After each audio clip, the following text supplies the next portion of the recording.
Hey everyone, this is Phil, and I hope you're all doing well and you showed some love to your mom on Mother's Day. Today I want to talk to you about expired film. So a lot of you might have heard about shooting expired films, especially that you have to give it more light, that you have to expect color shifts and all those kind of things. I have shot several types of expired film and I have had very mixed results. So depending on the age of the film and also how it is stored, the results vary widely. And I'm going to go over some of my favorite types of expired film that I've shot, and I'm going to show you some of the results.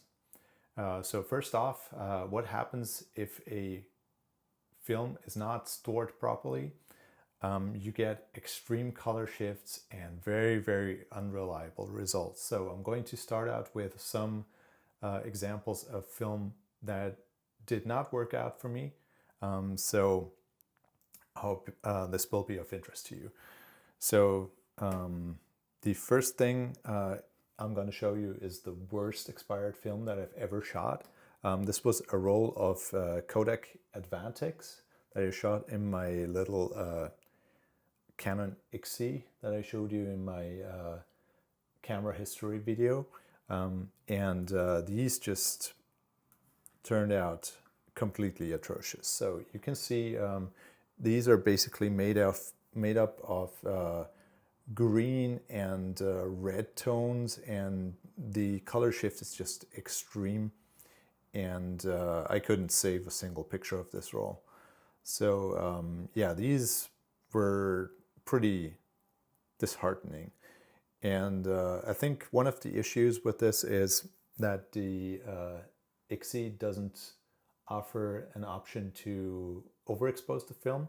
So it has a fixed exposure that's read off the DX code on the film roll. And especially with APS film, there's no way to hack, or no simple way to hack the DX code. So you're stuck with the incorrect exposure if your camera doesn't have that.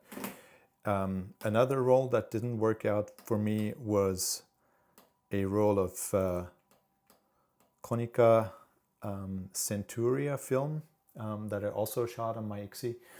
And I was very excited about shooting this roll because I have shot Konica Centuria in 35mm and it worked out really well and had really nice colors. And I shot these, and unfortunately they were just a mess of blue and green hues all over the frame, and it's just ugly. Yeah, that's some examples of film that did not work out for me. So let's go over the ones that did. So the first film, my number 5, that I want to show you is a roll of AGFA XRS film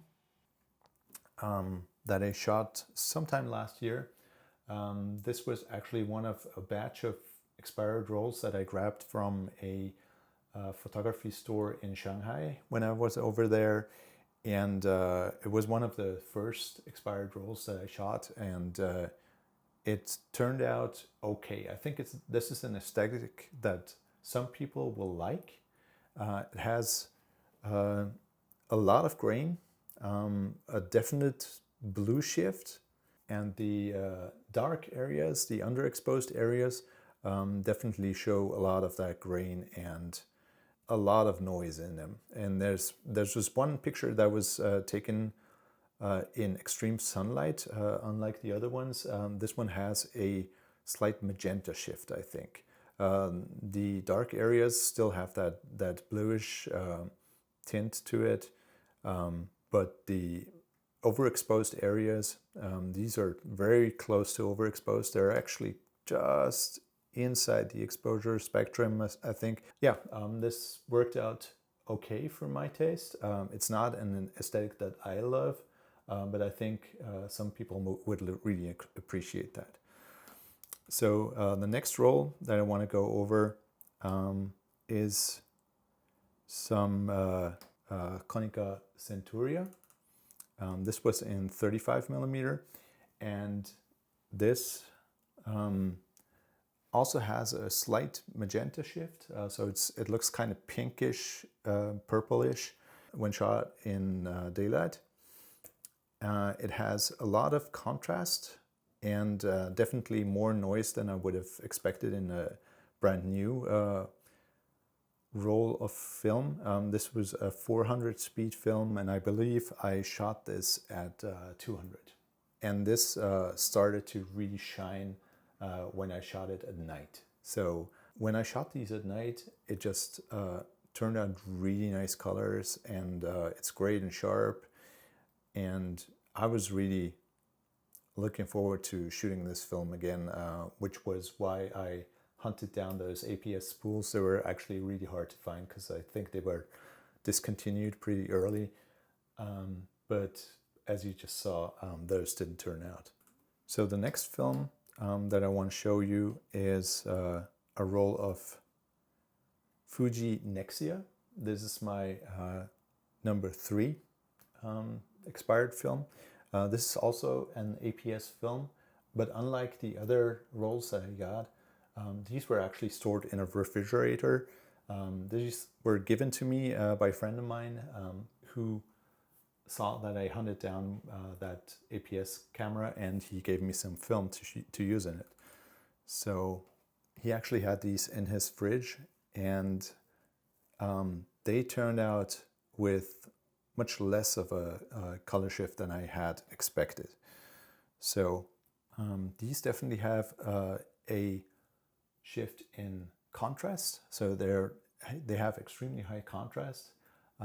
They have nice reds that are slightly cooler than I usually shoot. So I'm not a big Fuji shooter. So I usually stick with Kodak or lomography because I really enjoy rich reds and oranges and browns. And those films really give me that kind of color spectrum. I'm not a big fan of blues and greens. These have a slight blue tint, I think. The greens look kind of bluish as well. But the reds and oranges didn't die completely, which is a pleasant surprise. I kind of expected all of those to be very muted and very cold in tone, but I'm actually very happy with how these came out. They especially work well with rainy days, as you can see here, because that strong contrast really works out with that kind of situation. So it gives them a kind of epic and strong feel. So yeah, those worked out really well. I'm really happy with these photos. The number 2 expired film on my list is Kodak Vericolor III. So I hunted down a couple of rolls of this after I saw it on the Instagram of, I think it was Jonathan Pergas, King Japes on YouTube. And he had shot a couple of rolls of these, and I just looked on eBay and found a couple and bought them. And I was really, really pleased with the results. So Kodak Vericolor III is, I quote, a medium speed color negative film. Its speed, sharpness, and grain make it an excellent choice for portraiture and wedding photography. And it's rated at 160, but the rolls that I got were expired in 1994. So around when I was in middle school, I guess. And I wasn't exactly sure how to meter those, but I gave them a little more light and shot it at 50 ISO. Unfortunately, a few of those days were kind of gloomy. It was around when we had a major typhoon. But I think it turned out well, and these are actually some of my favorite shots that I've shot on expired films. You might have actually seen some of these shots on my Patreon. This was one of the extra rolls that I shot from my Patreon. I usually try to do one extra roll as a reward for my patrons as well as advanced access to my videos. So if you're interested in this kind of content, then make sure to check out my Patreon. I didn't set the reward levels very high, and I don't offer a lot of exclusive rewards because I didn't want to put too much pressure on me that I wouldn't be able to fulfill afterwards. So these pictures, as I said, some of my favorites, they show a little reddish, orangish color shift, and the blues tend to turn out a little tealish. This was obviously a very slow shutter speed, and I just wanted to take a picture of this bike because I knew I liked how the yellow turned out on this film. Very nice shot of a plane flying over Shinjuku.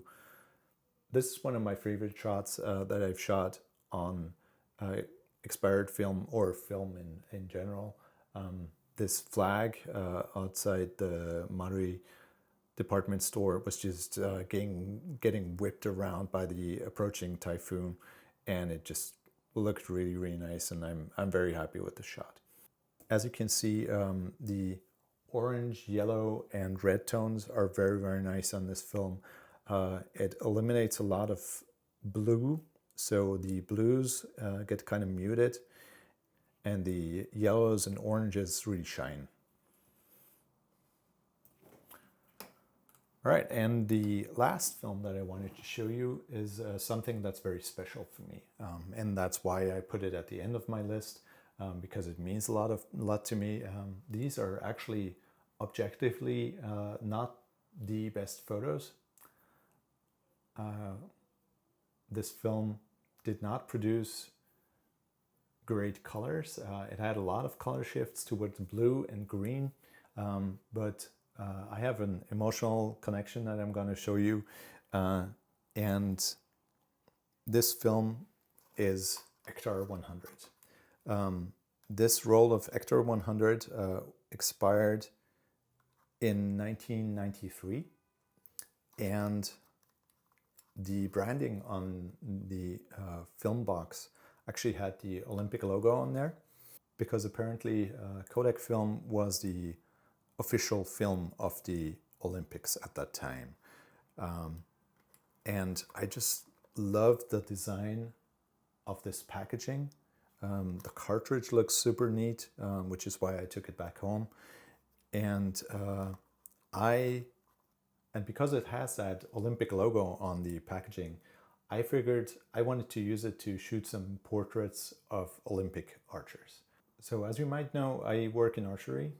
So I was in Shanghai for a World Cup competition, and a lot of archers that have competed or are going to compete in the next Olympic Games were there, and obviously I know a lot of them personally, and I had photo credentials because I take some pictures for work as well. So I took the time after competition to stop a few of the athletes and ask them if I could take their pictures. And I printed these out in the darkroom. So these are actually proper darkroom prints that I made of these images. And you can definitely see that it has some color shifts towards the cyan or blue spectrum. And I might have even managed to eliminate a little more of this if I gave it some more time in the darkroom, and I might at some point. But what you can see is that the pictures in daylight turned out really well. So they're a little overexposed, I think, while the pictures in the shade tended to be underexposed. So this leads me to think that this film has lost a little of its latitude, but I was still very happy with how these came out. The grain, which is obviously one of the characteristics of Ektar, didn't show up a lot on these pictures, definitely much less than on the other films that I've shot. in expired states. You can see it has a slight shift towards the cyan, so even the reds are a little muted, and this is actually yellow in the center, and that turned out really, really thin as well. Overall, I think this looks very pleasing still. I definitely prefer the ones that are shot in bright daylight, and obviously that's one of the situations that Ektar shines from the beginning. So yeah, I'm very, very happy with how these came out. This was obviously a special project for me, and I'm happy it worked out. Ektar is a film that I really like.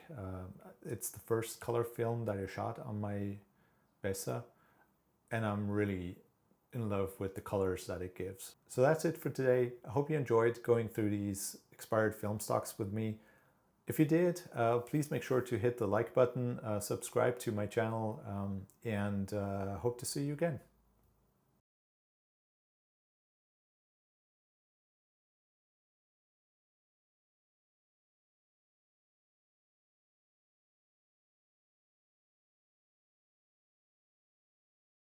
And if you're wondering what this little thing on my shirt is, this is a microphone and recorder called InstaMic. It's a self-contained device, so you can use it by itself or pair it with your phone. And it's really served me well, so I just wanted to give it a quick shout out, especially since you're normally not seeing it. Normally I have it like down here where it's just out of the frame. And yeah, today, since you're seeing more of my shirt than usual, I decided to put it up here. Yeah, so I'm not sponsored by them or anything, but if you're interested in getting a new microphone that sounds like you're used to from me, then check out the InstaMic because it's a nice product. All right, thanks for watching.